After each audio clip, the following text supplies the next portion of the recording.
Sa pong mapagpalang hapon sa inyo lahat, maligayang pagdating sa Grace Fellowship Church. Ang GFC po ay isang simbahang may malayang pamumuno, binubuo ng kapatiran ng Ebanghelyo na may tipan ng pamumuhay sa isa't isa sa aming pagsamba sa Diyos, paglago kay Kristo at pagpapahayag ng kanyang pangalan sa kapangyarihan ng banal na Espiritu. Ang kapatiran ay pinangangalagaan ayon sa wastong paghawak ng Biblia at tradisyon ng pananampalatayang ibinigay ng minsan sa lahat ng mga banal. Mabasa po ang aming statement of faith sa gfc.com.ph. Kung kayo po ay panauhin po namin at meron katanungan, mangyari pong lumapit po sa aming reception table, katabi po ng entrance sa may likuran po pagkatapos ng aming panambahan. Ikalulugod po namin sagutin ang inyong katanungan. Dumako na po tayo sa huling bahagi ng sulat ni Pablo sa ikalawang Korinto na nagbibigay ng kanyang huling pagbubuod at habilin. Si Brother Diyos po ang ating pong tagapangaral ngayong hapon.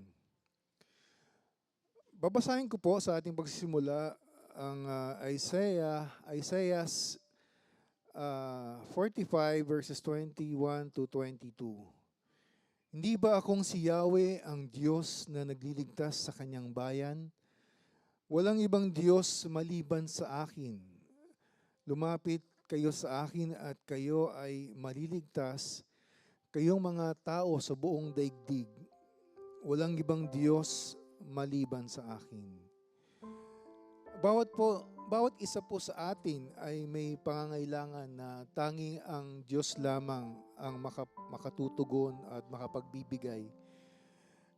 Kagutuman na tanging Diyos lamang ang nakapagbibigay kasiyahan. Nagbibigay po siya sa atin ng ginhawa, pagpapagaling at biyaya. Kaya po, imbitahan ko po ang lahat na tumayo at umawit po tayo sa ating makapangyarihan, walang hanggang Diyos, ating tagapagligtas at tagapayo.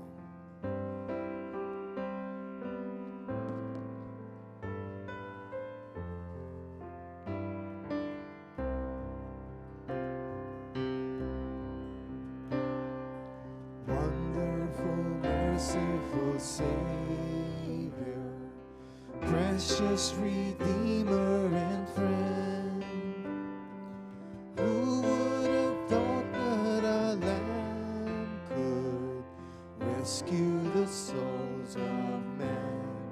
Oh, you rescue the souls of men. Counselor, Comforter, Keeper, Spirit we long to embrace. You offer hope when our hearts have hopelessly lost their way. Oh, we hopelessly lost the way. You are the one that we praise.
Sabi po sa Joel, kalawang kabanata, mga talata 12 hanggang 13, gayunman sabi ni Yahweh, mataimtim kayong magsisi at manumbalik sa akin.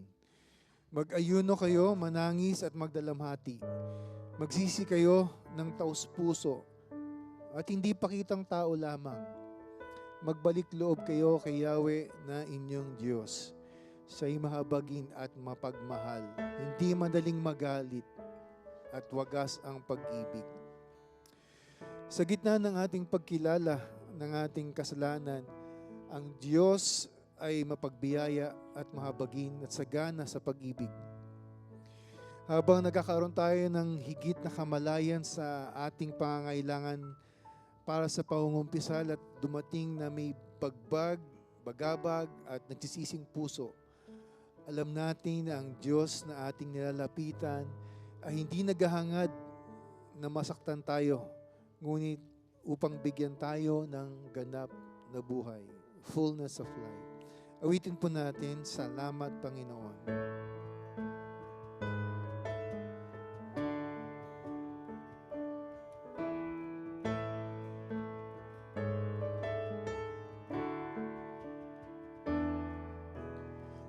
Puso ko'y iyong sinisiyasat, buhay ko'y iyong alam,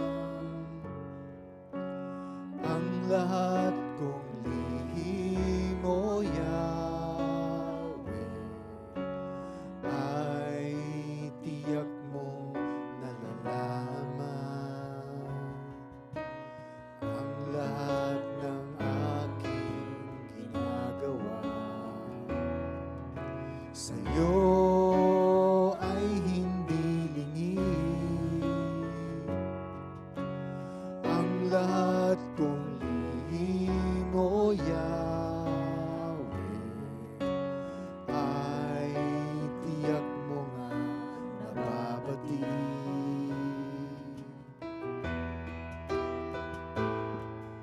Salamat Panginoon, kilala mo ako.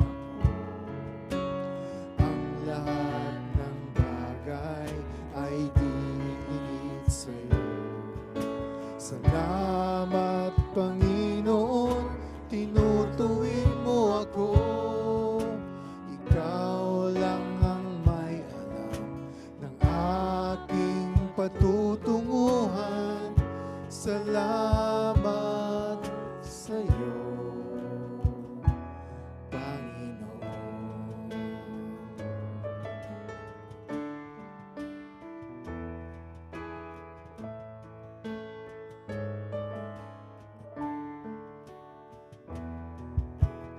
Ang lahat ng aking ginagawa sa'yo ay hindi lingid.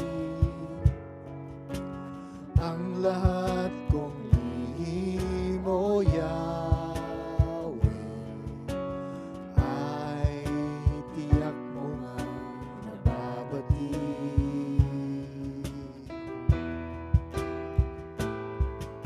Salamat Panginoon, kilala mo ako. Ang lahat ng bagay ay dinigit sa'yo. Salamat Panginoon, tinutuwid mo ako. Ikaw lang ang may alam ng aking patutunguhan. Salamat sa'yo, Panginoon. Salamat Panginoon, kilala mo ako. Ang lahat ng bagay ay dinigit sa'yo. Salamat Panginoon, tinutuwid mo ako. Ikaw lang ang may alam ng aking patutunguhan. Salamat sa'yo, Panginoon.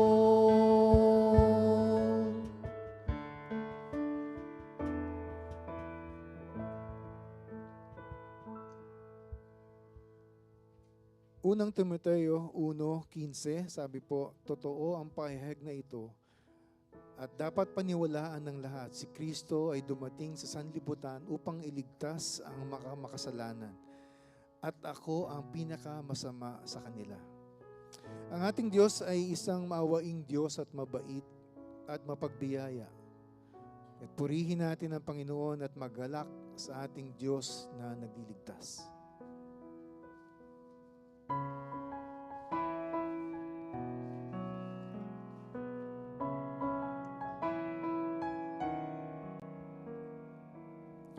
Oh, the mercy our God has shown to those who sit in that shadow. Sun on high, pierced the night, born was the cornerstone. Unto us a son is given, unto us a child is born. He who is mighty has done a great thing, taken on flesh, conquered that sting, shattered the darkness and lifted our shame. Holy is his name.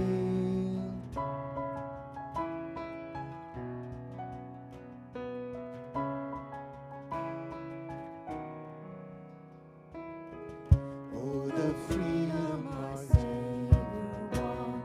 The yoke of sin has been broken. Once a slave, now by grace, no more condemnation. Unto us a son is given, unto us a child is born. He who is mighty has done a great thing, taken on flesh, conquered that sting, shattered the darkness and lifted our shame. Holy is his name. Holy is his name. Now my soul magnifies the Lord. I rejoice in the God who saves. I will trust his unfailing love. I will sing his praises all my days. Now my soul magnifies the Lord. I rejoice in the God who saves. I will trust his unfailing love. I will sing his praises all my days. He who is mighty has done a great thing, taken on flesh, conquered that sting, shattered the darkness and lifted our shame. Holy is his name. Holy is his name.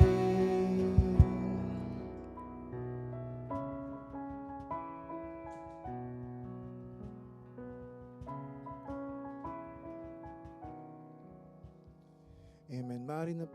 Manatili po tayong nakatayo para po sa pagbasa mula sa banal na kasulatan.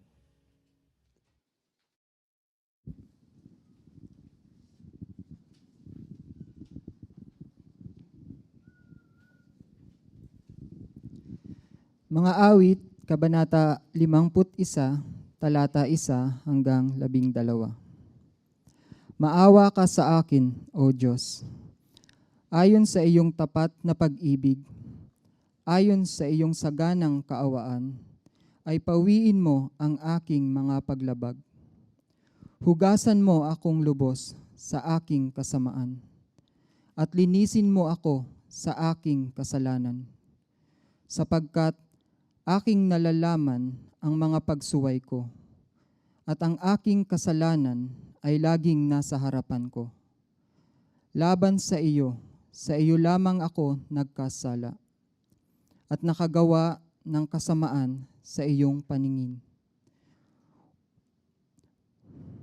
Upang ikaw ay maging ganap sa iyong pagsasalita at walang dungis sa iyong paghatol. Narito, ako'y ipinanganak sa kasamaan at ipinaglihi ako ng aking ina sa kasalanan.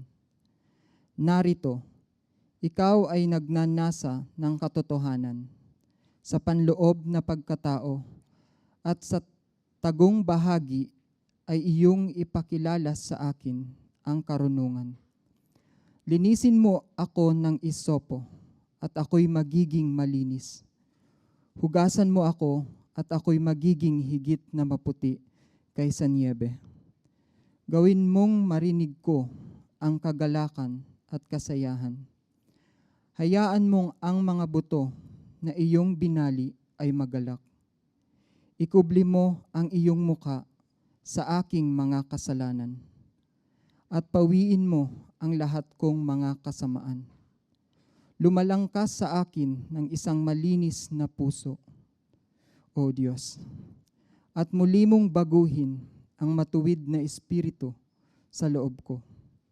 Sa iyong harapan ay huwag akong paalisin, at ang iyong banal na espiritu sa akin ay huwag mong bawiin. Ibalik mo sa akin ang kagalakan ng iyong pagliligtas, at alalayan ako na may espiritong nagnanais. Mga awit, Kabanata 51, talata 1 hanggang 12. Maaari na pong maupo ang lahat.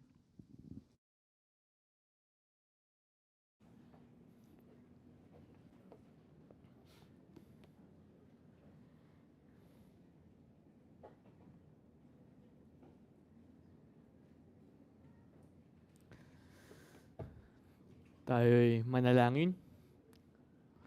Panginoong Diyos, Ama, kami po ay nagpapasalamat sa pagkakataon na inyong binigay sa amin na magtipon-tipon bilang iyong mga banal, bilang iyong mga mananampalataya at papasalamat kami na dahil sa iyong grasya, Lord, na nandito kami ngayon freely worshiping you, na may pagkakataon kaming magsamba sa inyo, makinig sa inyong salita, matuto, at ma-bless, Lord, na hindi lamang ng anong maririnig namin today, but even yung presensya ng aming mga kapatiran, aming minamahal ng lubos. Lord, kami ay lumalapit sa inyo at nagtatapat din, Lord, na baka may ilan sa amin na nagkompromiso sa aming pananampalataya. Maaaring may ilan sa amin na hindi naging tapat at sumuway sa inyong salita.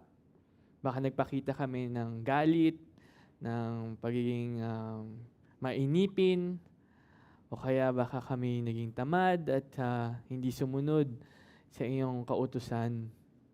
Panginoon, kami po ay nagsisisi. Sana po ay pakita ninyo sa amin kung saan kami nagkukulang at tulungan ninyo kaming ayusin ito.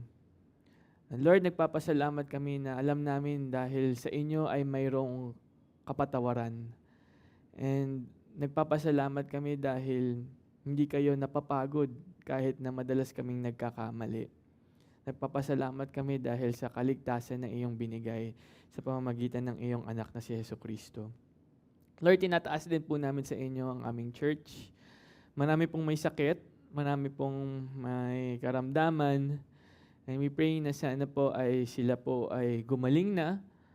But most of all, Lord, kung hindi namin sila kasama ngayon today, we pray na kahit malayo sila sa amin, ay gamitin nila ang oras na ito upang mas lalo pang mapalapit sa inyo, na nilay-nilayin ang inyong salita at ang iyong pagmamahal sa kanilang buhay. We pray din yung mga wala pang sakit, walang sakit, na sana hindi matuluyang magkasakit. And Lord, we also lift up to you na napansin namin maraming may birthday today and the past few days. Timing nga rin po na it's near the day na we celebrate the birth of your Son, Jesus Christ. And we are just so thankful sa mga ka-church namin na nagdiriwang ng kanilang birthday. And we are just blessed to have them. Thank you, Lord. And sana po i-bless niyo pa sila ng marami pang birthdays and use them, Lord, also to bless us as a church. And Lord, tinataas din po namin sa inyo yung mga kapatiran namin sa buong mundo, lalo na po yung mga inuusig sa Africa. Sana po ay proteksyonan niyo sila. But most of all, Lord, sana sa pamamagitan nito ay mas lalo pang lumawak ang ebanghelyo dun sa lugar na yon. Sana makita nila ang katotohanan at gamitin niyo rin po kami na tumulong sa kahit anong pagkakataon or paraan na kaya namin, kahit sa panalangin lamang, Panginoon. Pinagdarasal din po namin ang aming mga kapatiran dito sa Pilipinas, Lord, na nag-gather din today na bilang isang iglesia.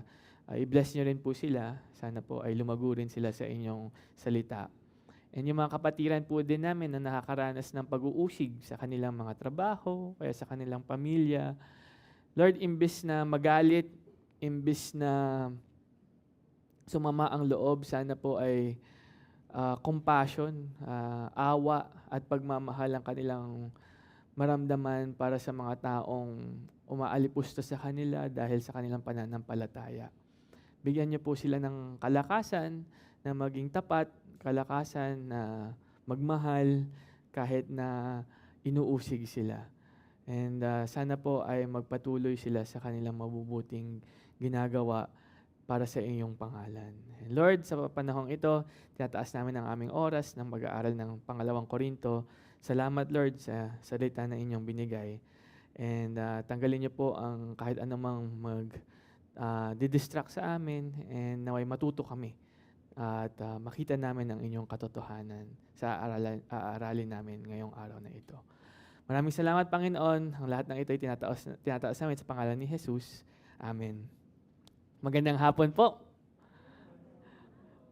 I'm happy to see everyone. Maraming busy ngayon. December na. Ayan na yung mga Christmas party, reunions. So, I'm just happy to see everyone. So, welcome po. At salamat po sa pagdalo sa ating service today.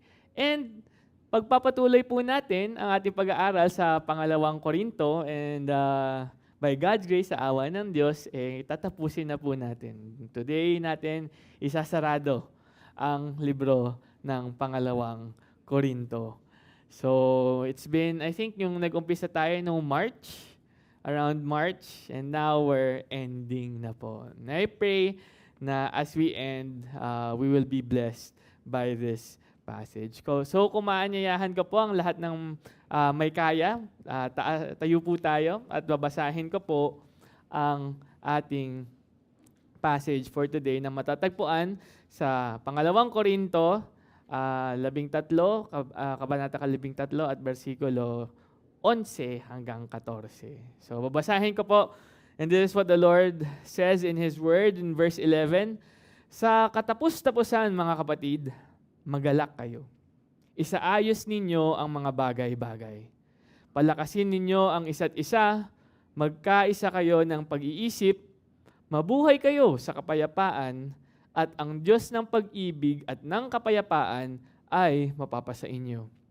Magbatian ang isa't isa ng banal na halik. Binabati kayo ng lahat ng mga banal.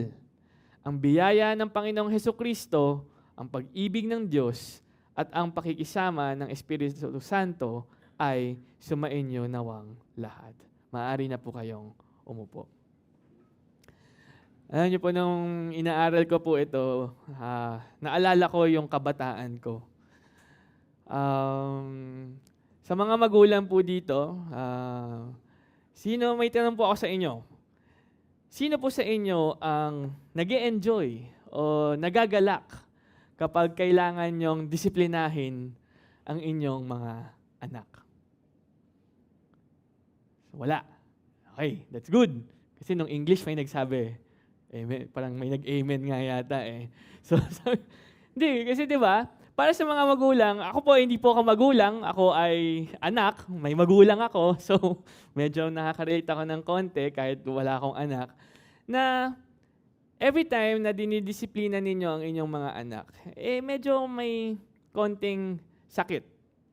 Bakit? Kasi dinidisiplina ninyo ang inyong mga anak dahil alam ninyo na meron silang ginagawa na hindi dapat. Kumbaga, tinuturo nyo sila kung ano ba dapat ang kanilang gagawin. And madalas, ang nangyayari is, hindi nga sa parang mistake lang pero madalas parang maling-mali. So, kunyari, may kinuwang hindi sa kanya, o kaya may ginawa yung bagay na dapat na hindi niya ginagawa. Tulad pag sinabi mo sa bata, huwag mong isusuksok yung kutsara, tinidor sa outlet. Anong gagawin nila?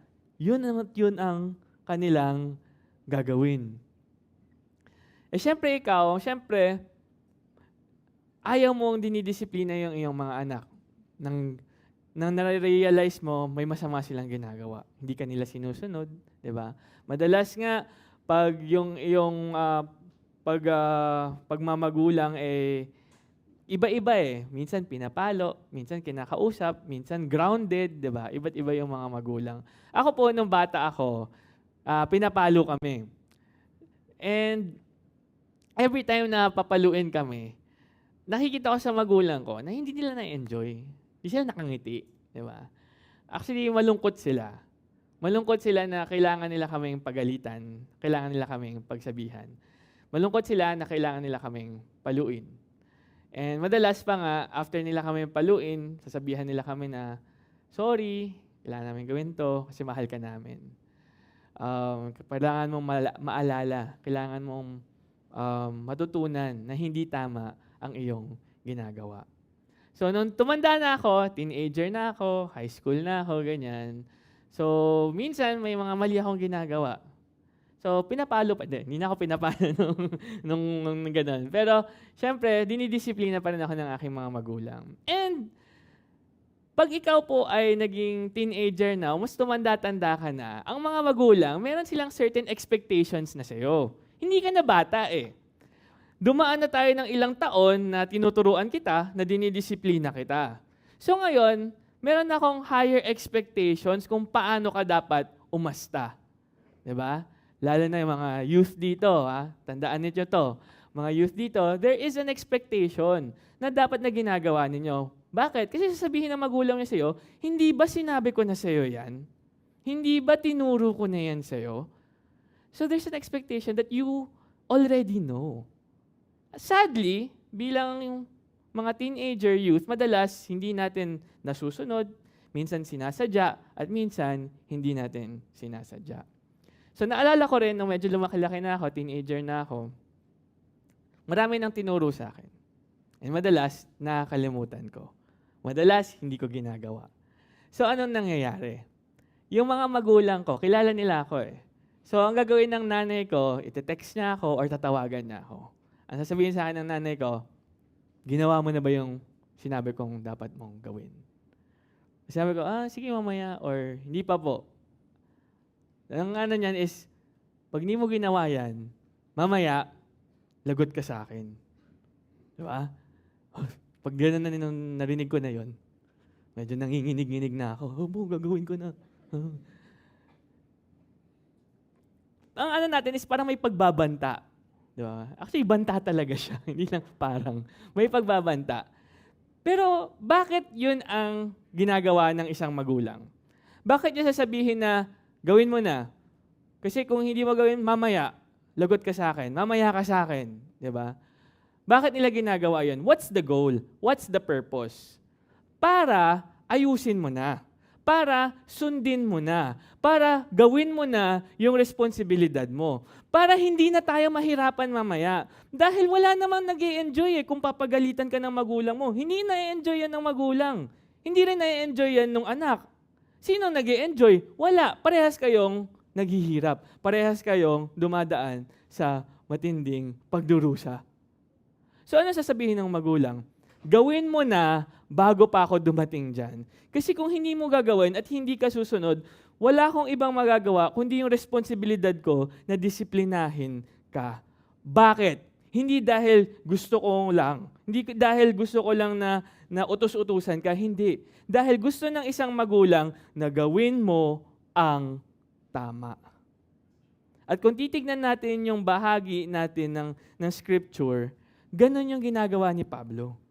Ang sinasabi niya sa mga taga-Korinto, ayusin nyo na. Mga taga-Korinto, examine yourself. Tignan nyo, siyasatin ninyo ang inyong mga sarili. Tignan ninyo ang inyong mga ginagawa. Naaayon ba to sa salita ng Diyos? Nasa Panginoong Diyos ba kayo? And pinapaalala niya sa mga taga-Korinto, nasa sa inyo na ang Diyos. Kristiyano na kayo eh. Bakit hindi ninyo ginagawa kung ano dapat ang ginagawa ng isang tapat na Kristiyano? And therefore, ano ginawa ni Pablo? Ang sabi niya, ayusin niyo na. Ayusin niyo na. Kaya sa verse 7, ang sabi ni Pablo, di ba? Ay sa verse 5, tignan ninyo ang inyong mga sarili. And then in verse 7, ano sabi ni Pablo? Pinagdarasal ko na gawin ninyo ang tama. Bakit niya pinagdarasal na gawin nila ang tama? Dahil ba gusto lang ni Pablo na mapakita sa kanila, kita nyo, ako yung magaling eh, ayaw nyong makinig. Hindi kayo sumusunod eh, sabi sa inyo eh. Hindi, ang sabi nga ni Pablo na gawin ninyo yung tama, kahit ako na yung magmukhang mali. Dahil gusto ko lamang maging tama kayo sa mata ng Diyos. Na gawin ninyo ang tama. Maging tapat kayo. Maging faithful kayo kung ano ba yung sinasabi nyo bilang mga Kristiyano. Kaya ano nangyari sumunod? Sa verse 9, nananalangin si Pablo. Pinagdarasal niya. Sabi niya na sana ang mga taga-Korinto ay maging ganap. Yung word na ganap is to be complete. Actually, sa ibang translation, ang sabi dito, manumbalik. Para bumalik sila sa Panginoong Diyos. Bakit? Sumusuway sila eh. They were disobeying God. And Paul was praying and saying, sana bumalik na kayo. Lord, please allow them to return. And not only that, sabi niya, gusto niyang lumago sila at mas lalo pang maging tapat. Basically, ang gusto ni Pablo akuin ng mga taga-Korinto ang kanilang mga maling gawain at tumugon sa Diyos sa pamamagitan ng pagsisisi. Repentance. Repentance. Talikuran ang iyong mga kasalanan. Kaya in verse 10, ito ang rason kung bakit ako nagsulat. Paul is saying, para hindi na tayo mag-away, para hindi na rin tayo magdidisiplina, para hindi na rin pagdaanan yung mahirap na bagay na iyon, sundin ninyo na ang salita ng Diyos. Ang proseso po ng church discipline, ang pagdidisiplina sa church, mahirap po ito, masakit, hindi lang para sa pastor, pero para sa ating lahat. When you see your brother or your sister, yung kapatiran nyo po na nagkakasala, anong nararamdaman ninyo? Masakit, di ba? Iniisip nyo, bakit? Bakit mo nagawa yan? Bakit mo nagawa yan? So in order for us to avoid that, wag na nating patagalin pa. Kumprontahin na natin, ayusin na natin kung ano man ang problema. Kaya nga, binasa natin yung awit 51 is because it looks back to what happened to David. Diba? Si Haring David, alam niyo ba yung nangyari sa kanya kay Bathsheba at kay Uriah? Diba? Pinatay niya si Uriah. Bakit? Dahil gusto niya si Bathsheba. Tapos, nung ginawa niya yon, tuloy lang ang buhay. And alam ni Nathan, yung propeta, yung saserdote. So, ang ginawa ni Nathan, gumawa siya ng kwento. Sabi niya, parang may mga alias pa siya Yung itong taong to, may-ari siya ng mga baka, ganun, ninakaw, ganyan, pati siya, inalipusta, ganyan. Tapos ganun yung nangyari, sinusumbong niya kay David. And then anong sabi ni David? Sino yung lalaking yan? Sino yung gumawa niyan? Napakasama niya na, kailangan niyan parusahan. At anong sabi ni Nathan? Ikaw yun, Haring David. Ikaw yun. At paano tumugon si David? Nagising siya Parang nagising siya sa katotohanan na mali pala itong ginagawa ko. Kailangan kong magsisi.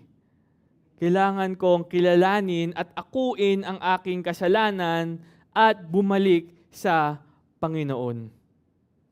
At yun ang hinahantay at inahanap-hanap ni Pablo sa mga taga-Korinto, na kanilang kilalanin ang kanilang kasalanan, akuin ang kanilang kasalanan, at bumalik kay Kristo. Kaya ngayon, tinatapos na ni Pablo ang kanyang sulat sa mga taga-Korinto. At magbibigay siya ng mga huling habilin, mga huling pangaral, at magkakaroon din siya ng benediction or bendisyon. Ito ay mga utos at pagpapala para sa mga taga-Korinto. Kaya makikita natin dito ang tatlong bagay, 3 points din ang ibibigay ko sa inyo, na dapat nating gawin ng mga mananampalataya upang lubos na makita natin ang gawain ng pagpapanumbalik or restoration with God. Kasi yung mga taga-Korinto, sumuway sila eh. Kumbaga, lumayo sila sa Panginoon eh. Paano nila ngayon ito aayusin? How will they restore their relationship with God back to the way it was or it's supposed to be? So makikita nilang tatlong gawain ng mga mananampalataya upang manumbalik sa Diyos. At ito ay ang mga pagsikapan ang pagpapanumbalik, isabuhay ang pagpapanumbalik, at kilalanin ng Diyos na nagpapanumbalik. So punta tayo sa unang punto, pagsikapan. Pagsikapan ang pagpapanumbalik. Pursue restoration. Sa katapos-tapusan, mga kapatid, ito na yung pangwakas, mga huling habilin, mga pabaon. Ang sinasabi ni Pablo dito, sana sa dulong ito ay makita ninyo na kung ano ba talaga ang gusto namin mula sa inyo. Ito na, summary statement. At anong sunod na sinabi niya? Mga kapatid. Ito yung mga taong umaway sa kanya. Ito yung mga taong nagpalaya sa kanya sa Korinto. Ito yung mga taong nagsabi na, si Pablo, walang dating, pangit. Tapos, hindi pa yan tapat. Mas magaling kami sa kanila, huwag kayong makinig dyan. At ang tugon ng mga taga-Korinto, sige, Pablo, huwag ka na. Alis ka na lang. Hindi ka namin tanggap. Pero tignan nyo anong tawag sa kanila ni Pablo. Mga kapatid. Sinaktan nila si Pablo, pero tignan ninyo, mahal pa rin niya sila at tinuturing pa rin mga kapatid. Tinuturing pa rin niya yung mga taga-Korinto na mga kapatid sa pananampalataya, mga Kristiyano pa din. Alam niyo po, ang katotohanan ay ang simbahan ay magulo. Maaaring maging magulo, and minsan nga magulo talaga. And at some point, madidisappoint kayo sa amin. Madidismayado kayo sa iglesia natin, sa GFC. Bibiguin ka namin, marahil ay ngayon nga, dismayado na kayo. Ano ba itong church na to? Ba't ganyan? Ngunit, pag titignan natin ito, sana po, kung na-disappoint na kayo sa amin, huwag kayo agad parang, huwag kayo agad na questionin ninyo, kumbaga, ay, ganyan yung mga church na yan, wala nang pag-asa yan. Ganyan na talaga sila. Hindi ko na yan pagsasayangan ng oras. Huwag niyo po agad questionin din ang mga kapatiran ninyo na nalaglag sa kasalanan. Sabihin niyo kagad, ay, unbeliever yan, wala nang pag-asa yan, dyan na siya. Hindi ko nakakausapin yan. Mga kapatid, kailangan natin maging matyaga. Kailangan din natin maging pasensyoso. Kung ang iyong kapatiran ay nagkasala, kausapin ninyo. Pakiusapan ninyo. Kapatid, mali yan. Manumbalik na kayo sa Panginoon. Magsisi ka at ituwid mo ang iyong buhay. Tulad lamang ng ginagawa ni Pablo sa mga taga-Korinto. Inaway na siya, minaltrato na siya, kinutya-kutya pa yung kanyang pag-iitsura at ang kanyang mga katalinuhan at katangian. Pero anong pa rin sabi ni Pablo? Hindi, kapatid pa rin kita. Mahal pa rin kita. And for Paul to say that na kapatid, pinapakita lang din ni Pablo na hindi ko kayo sinusukuan. Kahit grabe na yung problema dyan, kahit sobrang gulo na ng iglesia, kahit maraming problema, hindi ko pa rin kayo susukuan. At hindi rin kayo susukuan ng Panginoon. May pag-asa. Kayang ayusin, mga kapatid. Yun nga yung punto ng sermon last week eh. Kayang ayusin eh. Kaya sinasabi niya, ayusin nyo na bago pa ako pumunta dyan. Hindi pa kayo lagpas sa grasya ng Panginoon. Kaya pa rin kayong iligtas. At anong sumunod? Nagbigay siya ng 5 utos. 5 utos upang isara ang kanyang sulat. Ano ang unang utos? Magalak kayo. Magalak kayo. Maaring naguguluhan kayo bakit ito sinasabi ni Pablo dahil nung 2 Sundays ago, narinig lang natin na anong sinabi niya. Sabi niya doon sa mga taga-Korinto, kung may sumusuway pa sa inyo, wala akong papalagpasin. I will spare nobody.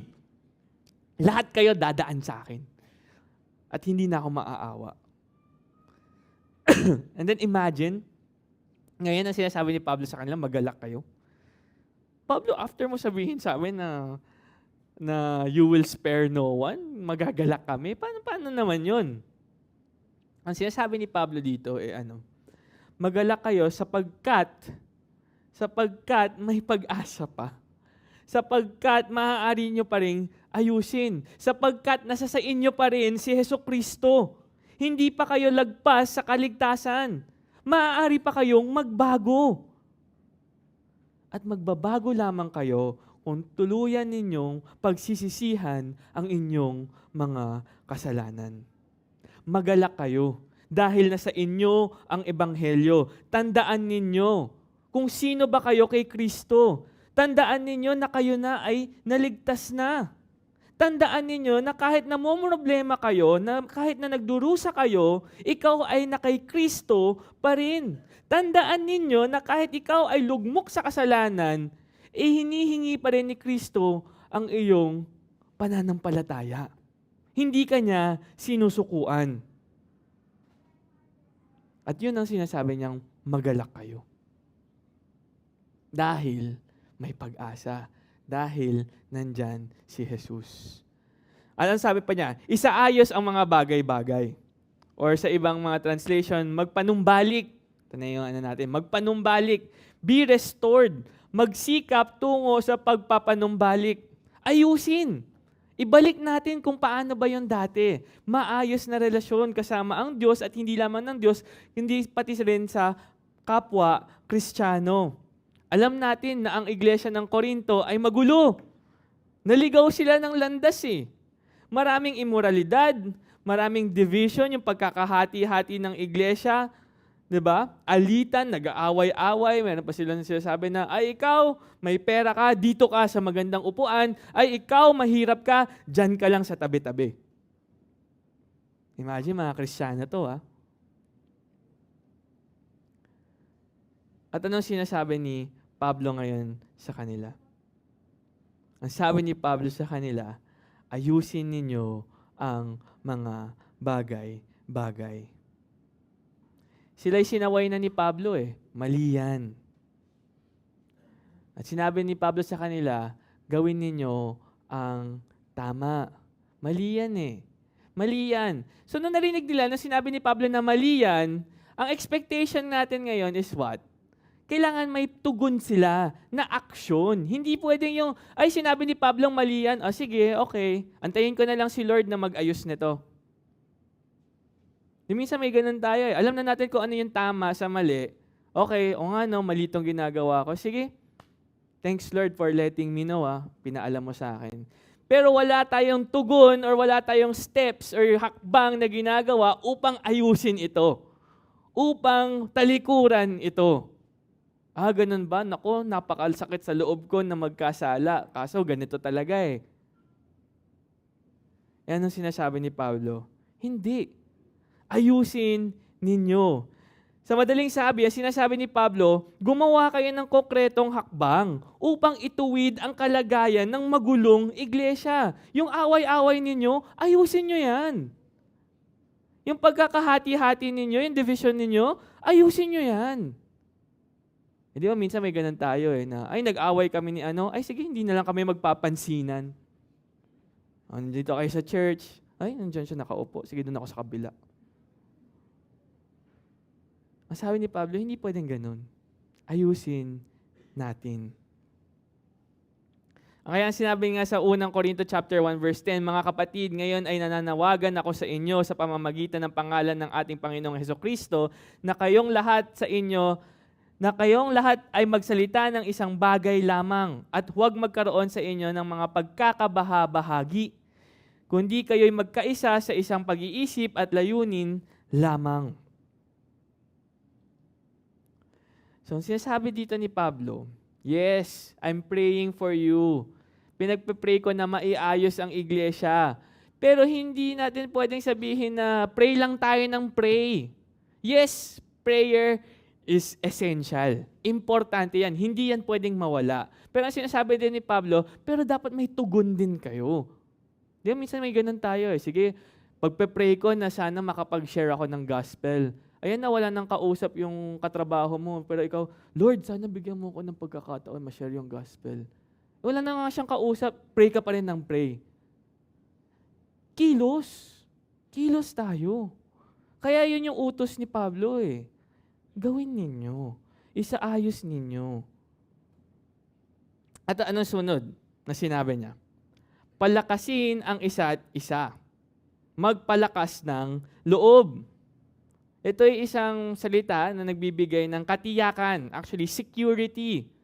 It gives comfort. Not only comfort, pero also encouragement. Hinihikayat yung mga tao, ini-encourage. Pinaparamdam sa kanila na secure kayo, okay lang. Bakit? Bakit magpapalakas ang loob? Bakit papalakasin nila ang isa't isa? Dahil kailangan nilang maalala. Sila iligtas na. Aayusin nila ang problema. Ano ang common thing na gagawin nila ngayon? They will do the one another's. Aalagaan ng isa't isa. Mamahalin ng isa't isa. I-encourage ang isa't isa.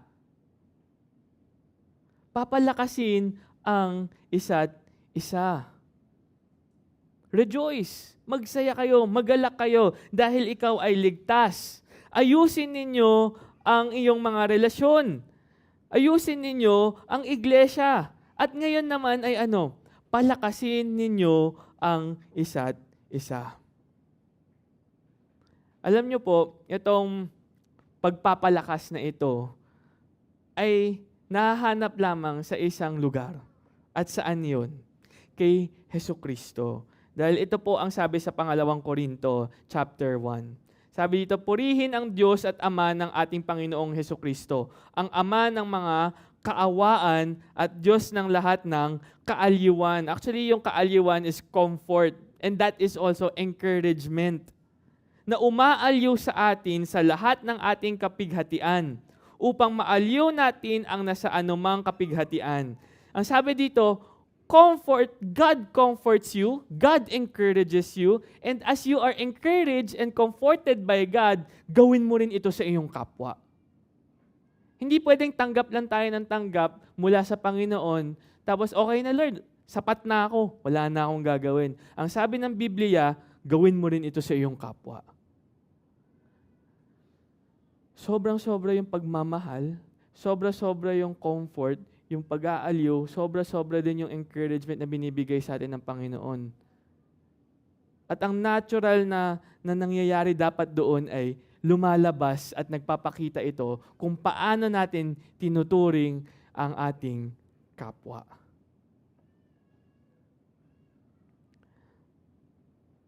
Magalak dahil sa Ebanghelyo. Magpanumbalik bilang mga individual at bilang isang iglesia. At ngayon naman, magpalakas ng loob.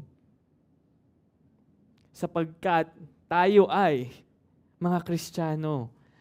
Tayo ay inutusan na mahalin ang isa't isa. Isa rin itong paalala na ang buhay ay hindi madali. Ang buhay ay puno ng pagdurusa. Pero ang pagdurusang ito ay kailanman hindi tayo mapapahiwalay sa Panginoong Jesus. Ang pagdurusa ay nandyan lang, pero it can never affect our relationship with Christ. At hindi lamang iyon. Habang dinadanas natin itong pagdurusang ito, alam natin na nasa atin si Kristo. Kung kaya't kaya natin itong pagdaanan. At hindi lamang po iyon, mga kapatid. Hindi ka nag-iisa. May mga kapatiran kang nandito. Natutulungan ka. Dahil yun yung utos eh. Palakasin ninyo ang isa't isa. Hindi lang yan utos sa isang tao lamang, sa pastor lamang. Ang utos na iyon ay para sa lahat. Kaya dapat lahat tayo tulong-tulong, sama-sama. Pag may isang naghihirap, lahat tayo ay tumutulong at participate, kumbaga. Diba? Hindi yung kanya-kanya lang tayo, wala tayong pakialaman dito sa church na to, ha? Yan sinasabi ni Pablo, hindi, tulungan tayo. Tulungan tayo. Kapatid, hindi ka nag-iisa. Kasama mo ang Diyos. At ang Diyos na ito ay tinatag ang isang iglesia upang magtulungan at magpalakas ng loob at magbigay aliw sa isa't isa. Ang pagiging Kristiyano ay isang relihiyon o pananampalataya na hindi man ever sinasabi na pwedeng mag-isa lang. Ang pagiging Kristiyano ay palaging isang parte ng isang komunidad. At ang sabi dito, sumunod, magkaisa ng isip. Basically, sinasabi lang dito, parehas dapat kayo ng priority. Parehas dapat kayo ng pinapahalagahan. Ang nagiging problema sa mga taga-Korinto, may iba-iba silang pinapahalagahan. May mga bagay na mas mahalaga sa kanila kaysa pa sa salita ng Diyos. At ano yung example na nakita natin sa unang Korinto? Ang mas pinapahalagahan nila ay, sino bang leader mo? Sino bang mas magaling na leader? Sino ba yung mas gusto mong leader? Diba? Dito nga, bumabalik na naman tayo. Sorry, Kuya Ian, ha? Sa Ianatics, diba? Kasi meron silang, ay ako kay Pablo ako. Ay ako kay ganito ako, kay Pedro lang ako. Ay ako kay Apollos lang ako. Ay tapos yung mga iba pang sobrang banal. Ay ako kay Jesus lang ako. Ang sinasabi ni Pablo sa kanila ay, magkaisa kayo ng isip. Meaning, pahalagahan ninyo kung ano ba talaga ang importante at magkaisa kayo. Kaya nga sabi niya sa Philippians chapter 2 verse 2 to 5, ito yung itsura ng isang iglesia na iisa ang pag-iisip. Ang sabi dito ay lubusin ninyo ang aking tuwa sa pagkakaroon ng gayunding pag-iisip. Magtaglay ng gayunding pag-ibig na magkaisa ng diwa at may isa lamang pag-iisip. Huwag ninyong gawin ang anuman sa pagpapaligsahan o pagmamataas, kundi sa kababaan, ituring na ang iba ay higit na mabuti kaysa sa inyong sarili. Huwag tignan ng bawat isa sa inyo ang kanyang sariling kapakanan, kundi ang kapakanan ng iba. Magkaroon kayo sa inyo ng ganitong pag-iisip na kay Kristo Jesus din naman. Be one. Ang pagiging iisa, ang pag-iisip ay inilalarawan ng Philippians na pagkakaroon ng pag-ibig sa isa't isa, pagkakaroon ng kababaang loob, at handang maglingkod kahit na may sakripisyo. At lahat daw ng iyon ay nakaugat sa pagkakaisa kay Kristo.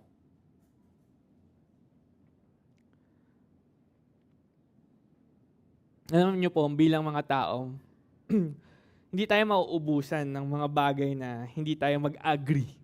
Di ba? Tulad nga ng sinabi ko kanina, kahit lang sa anong gusto mong pagkain, lahat tayo iba-iba na sasabihin. Di ba? Iba gusto Chinese food, ako gusto ko Chinese food. Iba sabihin, ay hindi mo masarap yan. Japanese dapat. Ay hindi mo masarap yan, Pilipino dapat. Di ba? Tapos yung mga kabataan, ay hindi, wala pong masarap, Jollibee lang. Di ba? iba-iba na kagad yung gusto natin eh. Iba-iba na yung gusto natin. Hindi tayo mag-agree. Ang dami nating, actually mas marami pa tayong hindi pinagkakasunduan kaysa sa mga pinagkakasunduan natin. Hindi po ba? As simple as, anong favorite color mo? Orange. Ay, pangit. Akin, blue. Sorry, ako orange kasi gusto ko eh. Pero hindi bagay sa akin. Masyadong ganun. So, alam niyo po, hindi tayo nagkakasundo. Pero, ang sinasabi ni Pablo dito, hindi naman po sinasabi ni Pablo na, ay, hindi ka na pwedeng magkaroon ng sarili mong opinion or sarili mong kagustuhan. Hindi po yun ang sinasabi ni Pablo. Ang sinasabi lamang ni Pablo ay ano po? Ang sinasabi ni Pablo ay magkaisa kayo sa bagay na mahalaga talaga at ano iyon? Ang salita ng Diyos. Prioritize that. Dapat handa kayong magpakumbaba at mag-give way na lang kung hindi nasunod ang inyong gusto. Lalo na kung hindi naman nakasalalay dito yung salita ng Diyos. 'Di ba? Baka mamaya dito sa church natin, yung mga volunteers diyan, baka mamaya sabihin niyo, ay, yung in-order nilang pagkain, hindi ko type. 'Di ba? Ay, hindi ko type. Ay, ayoko na. Hindi na ako magse-serve. Eh, dapat may mga pagkakataon na handa kayong magpakumbaba. At tanggapin na lang na, ay hindi, okay lang. Okay lang, hindi naman kailangan lagi ako ang masusunod. Lalo na kung hindi naman yan gospel issue, kung hindi naman yan doktrina. Kaya ang sabi ni Pablo, magkaisa kayo kay Jesus. Magkaisa kayo sa pag-iisip ayon kay Kristo, sabi sa Romans chapter 15 verse 5. So ang tanong sa atin ngayon, ano ang pinapahalagahan natin sa church? Ano ang pinapahalagahan natin sa ating iglesia? Ang priority ba natin yung gusto natin? Kung ano yung gusto ninyo? O ang pinapahalagahan ba natin ay ang salita ng Diyos? Ang sunod na sabi dito, mabuhay sa kapayapaan. Mabuhay sa kapayapaan sa labas at sa loob ng inyong sarili.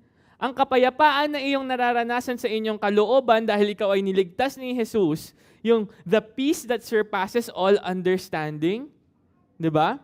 Yung kapayapaan na nararanasan po ninyo na ganun, dapat ay lumalabas. Lumalabas iyon at nagpapakita sa isang mapayapang pamumuhay. Kung kayo po ay palaging merong kaaway, yun po ba ay isang senyales na kayo ay isang taong mapayapa? Na every Sunday na lang, may bago kayong kaaway. Every Sunday na lang, oy, sister, brother, bati na ba kayo ng kapitbahay ninyo? Oo, bati na kami, pero yun nasa kabila naman, inaaway na naman ako. Pag gano'n na lang palagi, baka hindi na yung kapitbahay ang problema. Baka kayo po ang problema. Baka hindi nagpapakita sa inyo ang isang pamumuhay na mapayapa. At maaaring senyales na rin na iyon na wala ang kapayapaan ni Hesukristo sa inyong buhay.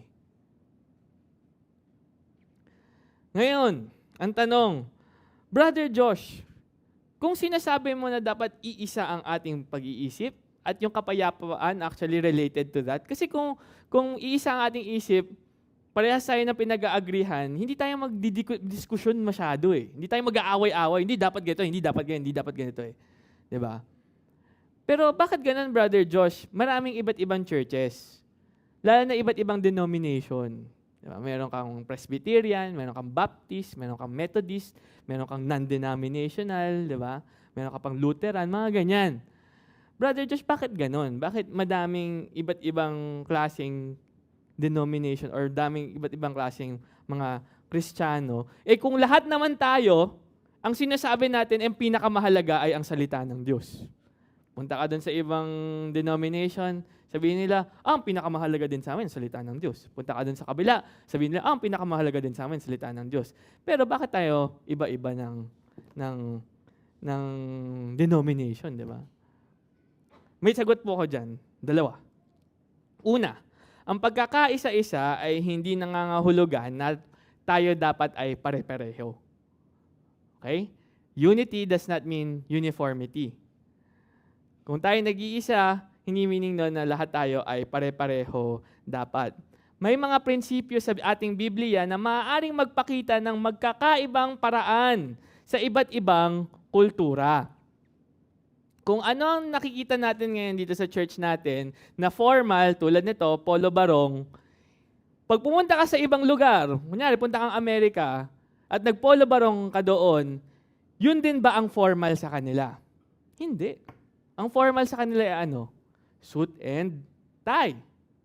Pag pumunta ka naman ng kunyari, Hawaii, ano ang formal sa kanila? Actually, ano yung formal sa kanila? Mayor Atienza look. Totoo.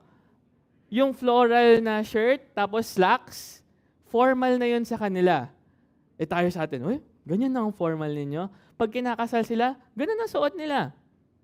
Iba't ibang kultura, iba't iba yung application minsan ng mga prinsipyo ng Biblia. So number 1, yun. Kaya isipin ninyo, lahat tayo Kristiyano. Pero tignan niyo yung mga Kristiyano sa China, iba din. Hindi ibig sabihin na lahat tayo Kristiyano, dapat lahat tayo magkakamuka. Lahat tayo nakaputi. Yung mga babae, dapat lahat nakapaldang maong. Yung mga lalaki, dapat nakamaong na pantalon, bawal nakatsinelas, bawal naka-shorts. Hindi po ganon. Hindi ganon. Pangalawang sagot, lahat tayo ay kasalukuyan nag-aaral at lahat tayo ay maaaring may mali.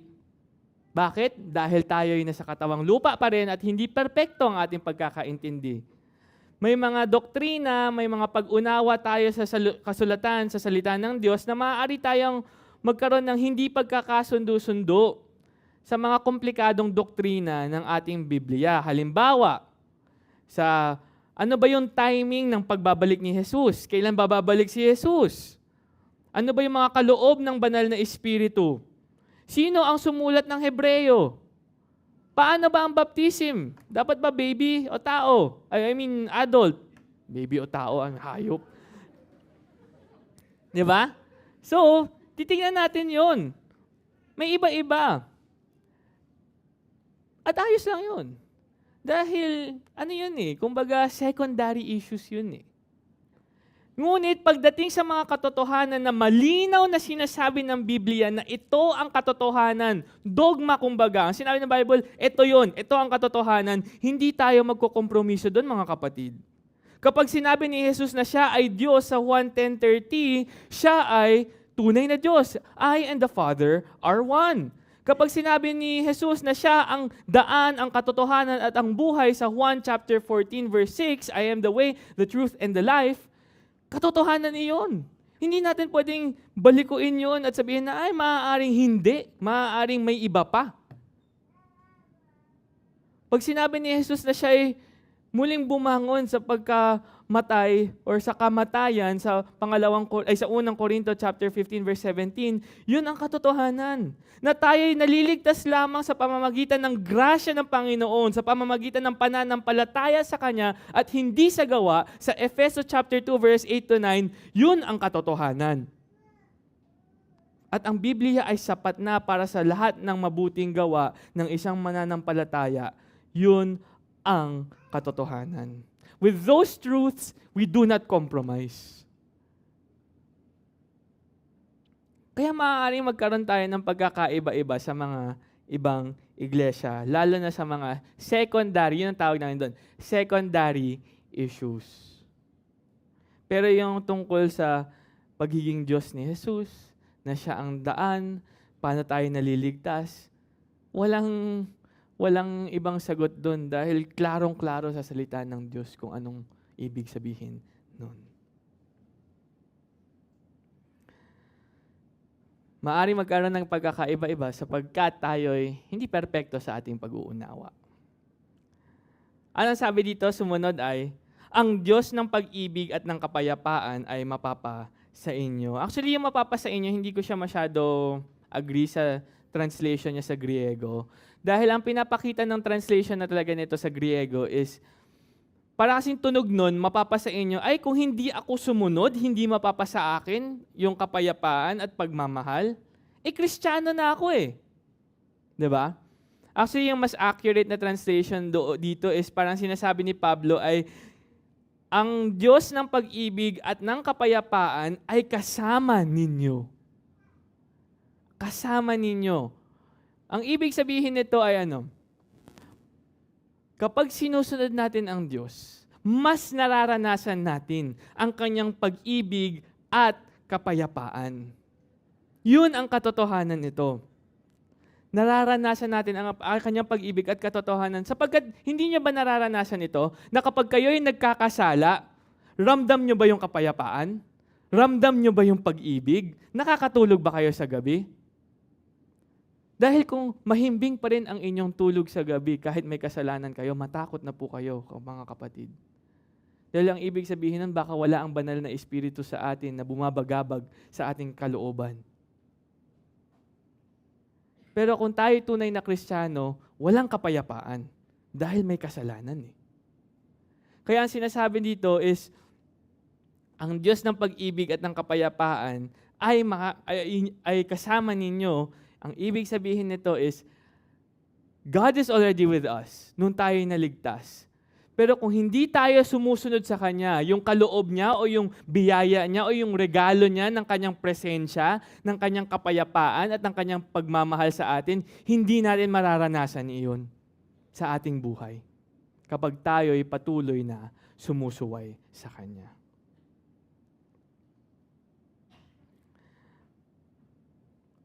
Ang 5 utos na ito ay binigay sa mga taga-Korinto sa konteksto ng isang iglesia.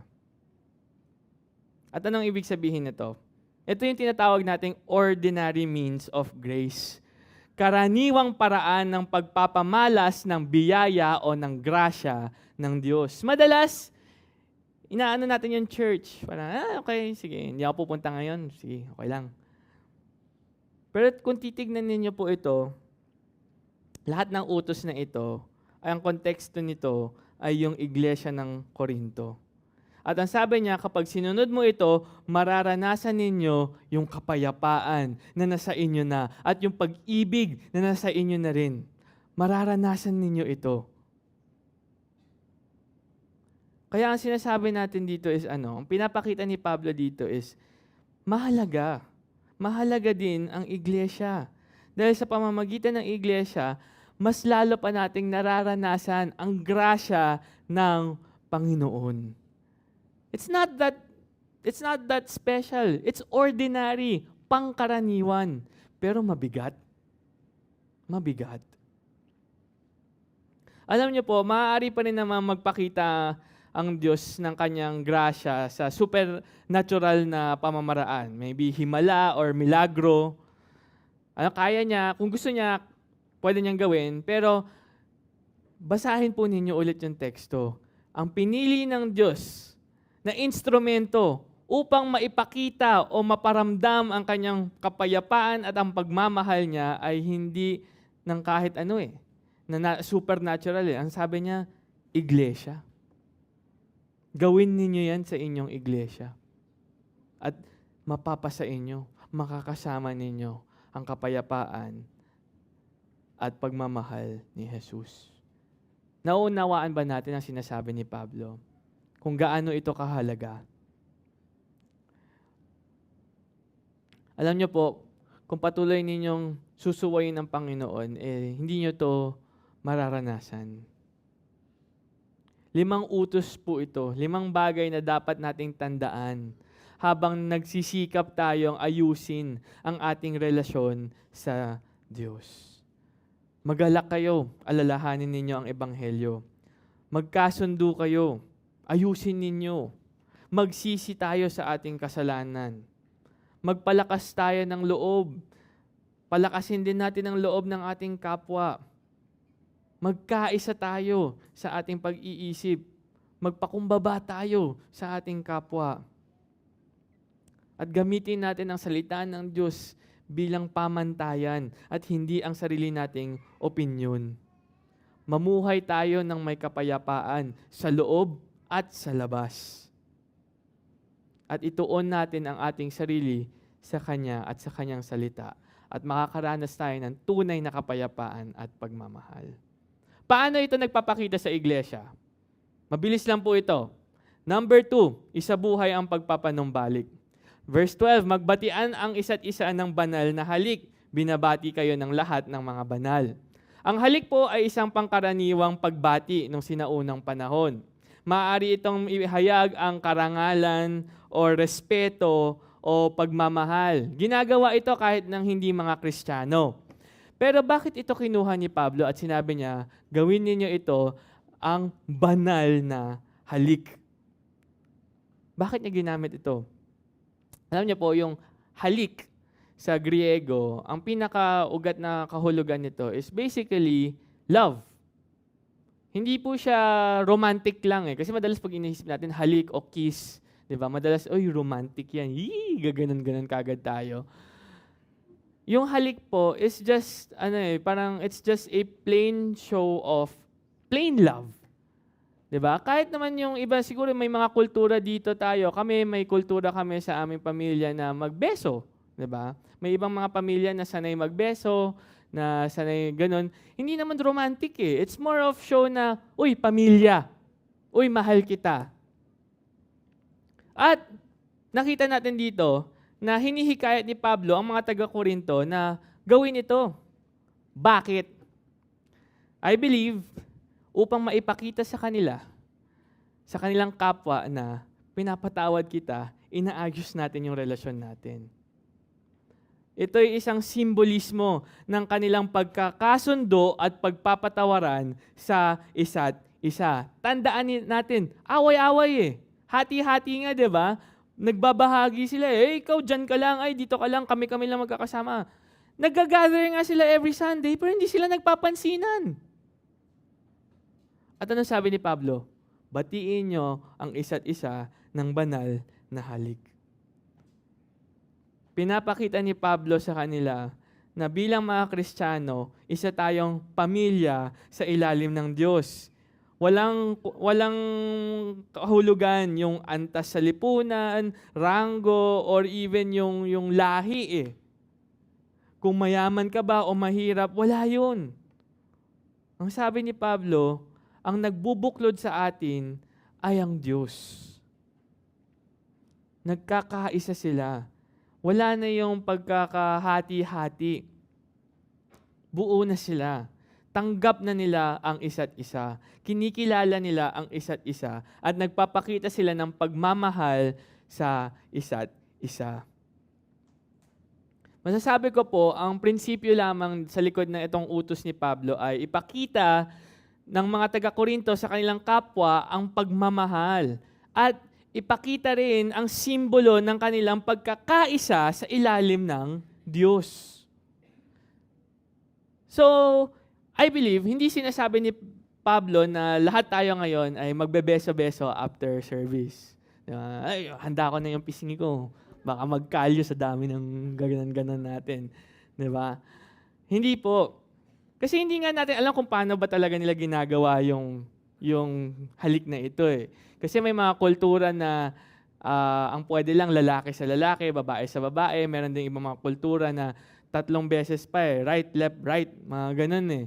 So hindi natin alam, hindi nga binigay ni Pablo eh. Pero I believe yung prinsipyo po nito, sa likod nito, ay ano? Ang sinasabi ni Pablo sa kanila, hinihikayat ko kayo na magpakita ng pagmamahal at malasakit na para bang isang pamilya sa isa't isa, dyan sa loob ng iglesia. Ang tanong, GFC, ginagawa ba natin ito? Ang tanong, paano mo ipapakita ang pagmamahal sa iyong kapwa miyembro ng iglesyang ito kung hindi mo nga sila kinakausap at hindi mo rin alam ang kanilang pangalan? Paano natin ito magagawa? Kilala niyo po ba kung sino yung nasa harap ninyo? Awkward eh. Kilala niyo yung nasa katabi ninyo? Nasa likod ninyo? Kilala niyo po ba? Doon tayo mag-umpisa. Di pa po? Kilalanin natin ang isa't isa upang masunod natin itong utos ni Pablo. Not saying na magbeso-beso tayo. Ang sinasabi lamang po dito is magpakita tayo ng, at some point, pagmamahal. Pagmamahal, affection, warmth. Kaya nga masaya po yung mga ushers natin dyan eh. Kita nyo yan. That's one way to show warmth. Diba? Hello po. Good afternoon po. Ngayon lang po ba kayo naparating? Alcohol. Minsan nakaganon na yung kamay ko sa bulsa ko. Parang sinasprayan pa rin nila yung kamay ko eh. Isang yung paraan, di ba? Ng pagpapakita ng pagmamahal. Kahit simpleng pagbati lamang. Fist bump, shake hands. At ang sabi sa ni Pablo, binabati kayo ng lahat ng mga banal, lahat ng Kristiyano.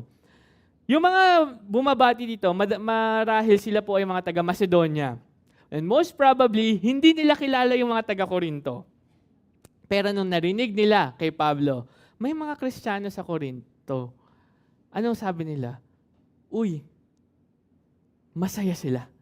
At anong gusto nilang gawin? Magpakita ng pagmamahal. Pero wala sila doon eh. Di ba? So paano nila pinapakita yung pagmamahal nila sa mga taga-Corinto? Binabati nila kayo. Binabati nila kayo. Simpleng pagbati lang, ang laking bagay na. Simpleng pagbati lang, ang laking bagay na. Kaya, makikita rin natin dito na malalaman ng mga taga-Corinto, hindi sila nag-iisa. Hindi lang sila yung iglesia dito. Marami pang iba. Parte sila ng malaking komunidad ng mga Kristiyano. At ang sinasabi ni Pablo sa kanila, yung mga taga-Macedonia, hindi nga nila kayo kilala, pero masaya sila na nandyan kayo. Masaya sila na buhay kayo. Maaari nga alam nila yung problema eh. Pero masaya pa rin sila. Kasi mga kapatid yan eh. Kapatiran yan eh. Naranasan nyo na po ba yun? Umuwi kayo sa probinsya, naghanap lang kayo ng church. Tapos parang pakiramdam nyo nung umattend kayo sa church na yan, uy, parang at home ako dito ah. Alam nyo po bakit? Dahil ang nagbubuklod sa atin ay hindi ang lahi, hindi ang pera, hindi ang politika. Ang nagbubuklod sa atin ay ang pagmamahal natin kay Kristo. Kung mahal nila si Kristo, at home kayo dahil mahal mo rin si Kristo. Kaya mga kapatid, sana wala tayong ugali na dito sa GFC. I think wala pa naman na nagkukumpara tayo ng church. Tapos may narinig tayo, ay may magbubukas na church na malapit. Ay, ganyan lang yung church nila. Mas magaling yung sa amin. GFC. Mga kapatid, hindi po kompetisyon ang pagtatayo ng church. Hindi po kompetisyon kung sinong mas magaling na church at sinong hindi. Ang mga iglesia po ay dapat nagtutulungan. Kung tunay tayo nananampalataya, kung tunay tayong tapat sa kanyang salita, at yung church na rin na iyon ay tapat sa kanilang salita, sa salita ng Diyos, dapat po ay naggagalak tayo na meron pang isang church na parehas ang layunin sa atin. At ano yun? Ipalaganap ang salita ng Diyos. Kahit na meron mga hindi tayo pagkakasundo-sundo sa mga doktrinang hindi naman ganoon kaimportante, okay lang. Basta yung mga doktrinang mahalaga tulad ng pagiging Diyos ni Jesus, na si Jesus lamang ang tagapagligtas, then we rejoice. Kaya mga kapatid, pakita natin. Sana yung panloob na desisyon ay dapat magpapakita ito sa pagbabago ng buhay. Magbubunga ito sa pagpapakita ng ating buhay sa ating mga kapwa. Hindi natatapos ito na, ay ako lang, me and Jesus only. I don't need the church. Or I don't need other people. Hindi po mga kapatid. There are 21 epistles. 27 lang ang aklat sa New Testament. 21 doon para sa church. Tapos sasabihin natin, hindi natin kailangan ng church. Dahil kailangan natin ang isa't isa. Habang ginagawa natin ito, papakita sa atin ni Pablo na nagagawa lamang niya ito at magagawa lamang natin ito sa pamamagitan ng isang bagay. Iyon ay ang pag-asa or pagsalalay or pag-depend sa Panginoong Diyos. Kilalanin ang Diyos na nagpapanumbalik. Ang biyaya ng Panginoong Hesukristo, ang pag-ibig ng Diyos at ang pakikisama ng Espiritu Santo ay sumainyo nawang lahat. Ang biyaya ng Panginoong Hesukristo, ano po yun? Kaligtasan. Ang grasya ni Jesus ay nagpakita nung siya'y namatay sa krus para sa ating mga kasalanan. At nung siya'y namatay sa krus, dun natin makikita ang pinaka-klarong larawan. Hindi lamang ng grasya, kundi pati na rin ng pag-ibig ng Diyos. Kaya sabi niya, ang biyaya ng Panginoong Hesukristo, ang pag-ibig ng Diyos, ebanghelyo. Ito ay ebanghelyo. Ang pag-ibig ng Diyos na naging ganap sa pamamagitan ni Kristo nung kanyang inilaan ang kanyang buhay para sa ating mga makasalanan. John 3:16, di ba? For God so loved the world. Gayon na lamang ang pag-ibig ng Diyos na ibinigay niya ang kanyang tanging anak upang iligtas ang mga kasalanang tao tulad mo at tulad ko. At ang huli, ang sabi niya, at ang pakikisama ng Espiritu Santo ay sumainyo nawang lahat. Ito po ay espesyal na sinulat niya para sa mga taga-Korinto. Bakit? Marahil ito ay dahil nga sa meron mga hidwaan sa church. Nag-aaway-away yung church. Nagkakaroon ng deception, nagkakaroon ng sin, nagkakaroon ng pagkakabahabahagi sa iglesia. Kaya ang sabi ni Pablo sa kanila, naway sana na sa inyo rin ang Espiritu Santo. At ano yon? Ang pakikisama. Ang pagkakaisa, ang pagsasama-sama ng Espiritu Santo. Ang ibig sabihin lamang nito, kung nasa atin ang Espiritu Santo, ang meaning lang nito ay meron din tayong capability, may kakayanan tayo na makisama sa iba't iba pang mga Kristiyano. Dahil ganun ang layunin ng Espiritu Santo. Yun ang kanyang ginagawa.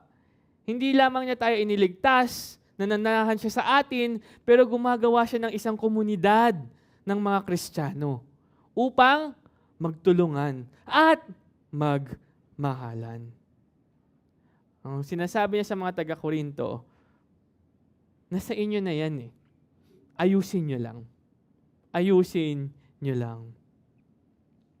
Hindi lamang niya binabago ang ating kalooban, kundi nagdudulot din siya ng pagbabago sa pamamagitan ng pagbuo ng pakikipag-ugnayan sa iba pang mga mananampalataya.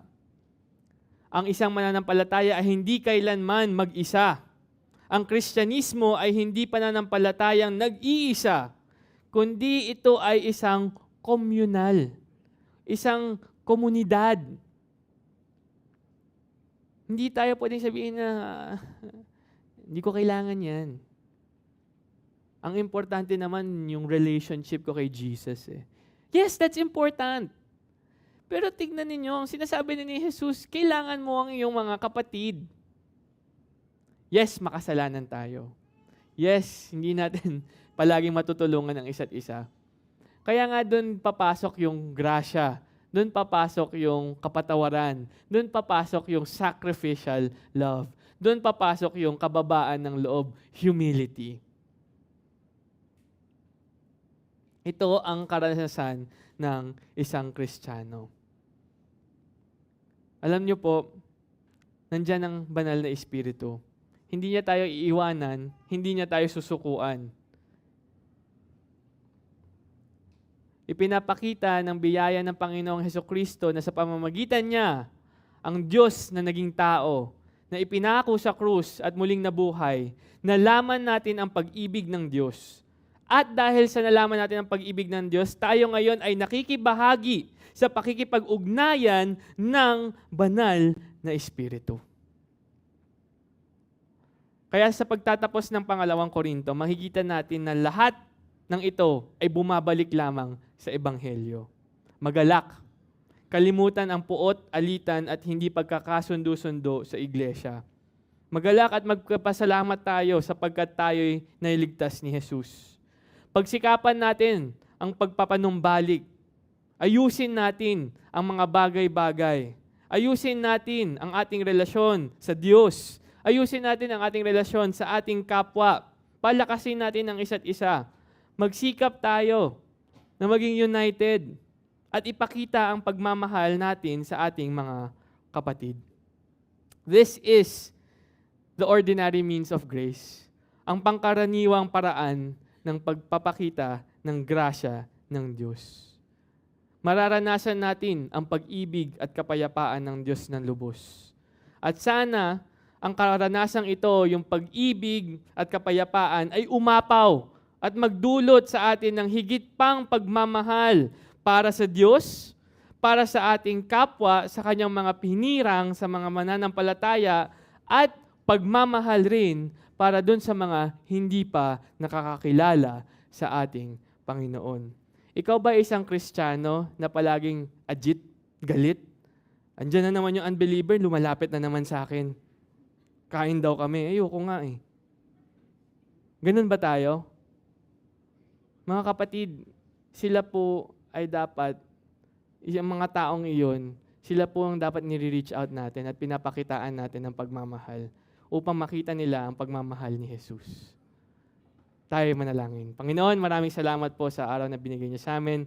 Sana po ay makita namin, Lord, na tunay nga na kayo ang Diyos na nagbibigay kalakasan sa amin na gawin ang lahat ng ito. Sana sa pagtatapos ng pangalawang Korinto ay wala kaming makalimutan. Sana po ay babalik-balikan namin ito at nanamnamin namin ang mga natutunan namin dito at maipakita ito sa aming pamumuhay. Panginoon, maraming salamat sa inyong katapatan. Hindi niyo kami pinabayaan. At sana po ay patuloy niyo kaming i-bless sa araw na ito. We love you. In Christ's name we pray. Amen.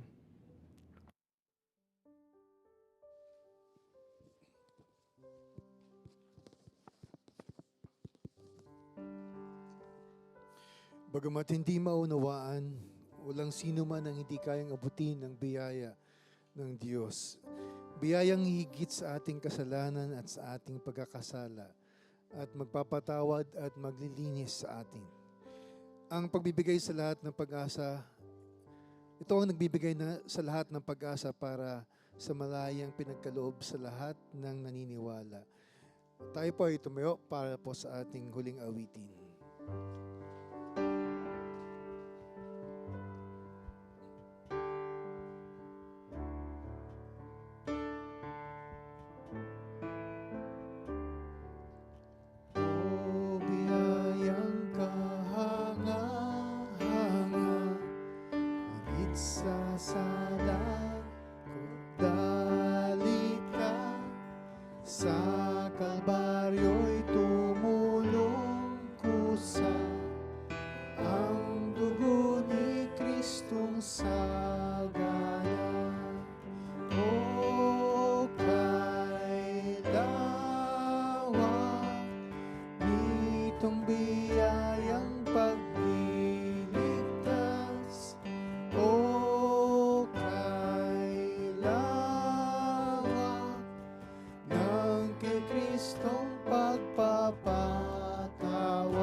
Sala't lungkot ko'y parang alon, nagbabantang ako'y baon sa biyaya ng Panginoon. Kaluluwa ko ay kapanlong, o kailawa nitong biyayang pagliligtas, o kailawa ng kay Kristong pagpapatawad.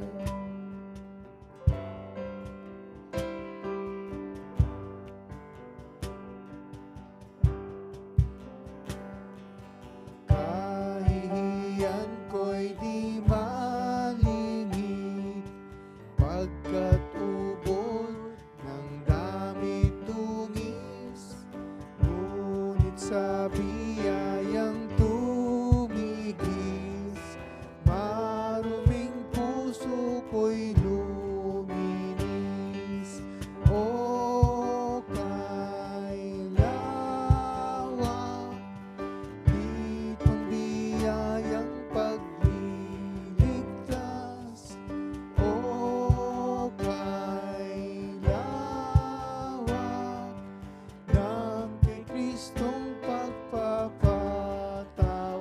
may lawak.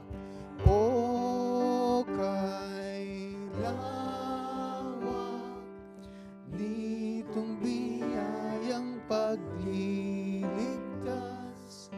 O kay lawak ng kay Kristong pagpapatawad.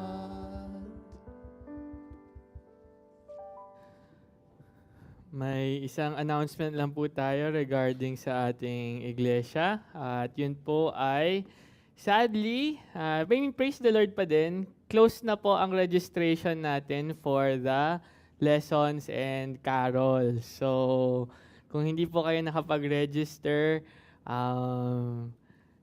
ako na lang kakanta para sa inyo. Next year na po. Next year na po. So, next time po, register early. Pero yun na nga po, close na po. At para dun sa mga nag-register, reminder po, ito ay gaganapin sa December 24 at 4 p.m. dito po. And another exciting news also, by January, since tapos na po ang pangalawang Korinto, meron na po tayong bagong series. So, I hope excited kayo. Meron ba kayong mga hula kung ano yun? Ano, Mark? So, ang ating bagong series po ay sa Lumang Tipan. At ang aaralin po natin ay ang libro ng Ecclesiastes or ang mga ngaral. So, it is a great book. And like what I said earlier din po sa English, ito po ang nagpapakita ng mga katotohanan sa isang buhay sa labas ng hardin ng Eden. Kumbaga, buhay sa labas, meaning buhay na punong-puno ng kasalanan. So, dun makikita natin si Solomon. Vanity of vanities. Walang kabuluhan. So, advance read na po kayo. Kung gusto nyo, aralin nyo na po, basahin nyo na po para pagdating ng ating series, kumbaga, familiar na kayo sa ating mga aralin. Ang ating benediction passage ay matatagpuan sa ating inaral lamang kanina sa 2 Corinthians chapter 13 verse 14. At ito po ang sinasabi dito. Ang biyaya ng Panginoong Hesukristo, ang pag-ibig ng Diyos at ang pakikisama ng Espiritu Santo ay sumainyo nawang lahat. Glory be to the Father, and to the Son, and to the Holy Ghost, as it was in the beginning, is now, and ever shall be, world without end. Amen. Amen. Have a blessed Sunday po. Ingat!